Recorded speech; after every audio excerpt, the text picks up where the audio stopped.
quarterback sack is one of the most exciting plays in all of football. That is if you're a fan of the team making the sack. If you're rooting for the team with the quarterback that was just taken down, it's one of the most dejecting plays that can occur. My name is Lester Wiltfong, and I've broken down every sack that has happened against my favorite team, the Chicago Bears, for a decade, and I post my analysis on Windy City Gridiron each week in my Sackwatch column. This season, for the first time, along with production help from Robert Schmitz, I'm doing a video version of my Sackwatch right here on our Second City Gridiron YouTube channel. The Bears just wrapped up a fun win in Cleveland against the Browns in the preseason finale, but in that game, Chicago quarterbacks were dropped twice. This first sack we're going to look at is the exact type of play that inspired me to do my weekly Sackwatch article in the first place. Fans see a sack on TV, and 99% of the time, their mind goes straight to blaming the offensive line. But can I tell you a secret? More than half the Bears sacks I broke down since 2012 can be blamed on someone other than the big five guys up front. On this play, the Bears had a first down with the number 2 offense in the game, and the Browns sent 4 defenders at Chicago's right side. The 2 down Cleveland linemen were handled by right guard Michael Schofield and right tackle Sean Coleman, and then the Browns not only sent a linebacker through that B gap, but also a late defensive back followed through that B gap as well.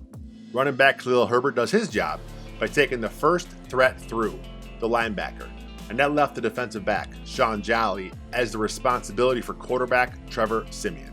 Siemian was working his progressions left-right on this play, and he didn't feel the pressure till it was too late. It looks like he wanted to hit his receiver that was one-on-one on the top of the screen, and he just didn't expect the overload blitz to be on at this time.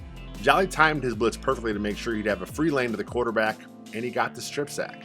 Bottom line here, this was just a well-designed play by Cleveland.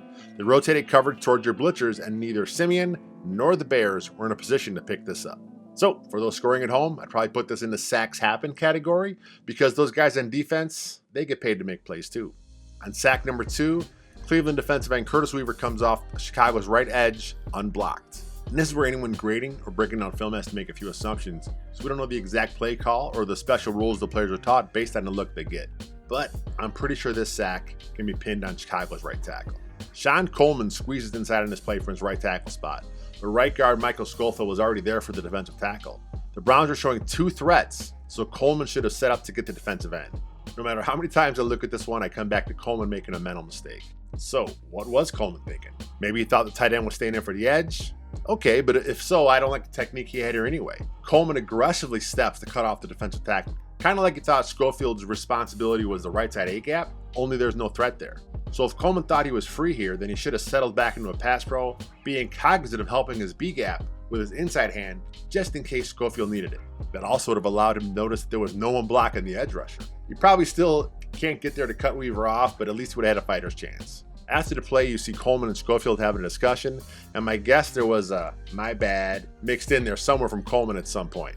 I've always had a love-hate relationship with Sackwatch. I love writing it each week because it's fun breaking down the why behind each sack, and if I can help a few fans stop blaming the O-line for every single pressure, then I feel I've done my job. But I hate it because, well, for me, a Bears fan, it's one of the most dejecting plays in all of football. Thanks for watching, and be sure you guys all like, share, subscribe, turn on those notifications here at Second City Gridiron, because we have tons of Bears and NFL content coming up this season, and you're not going to want to miss a thing.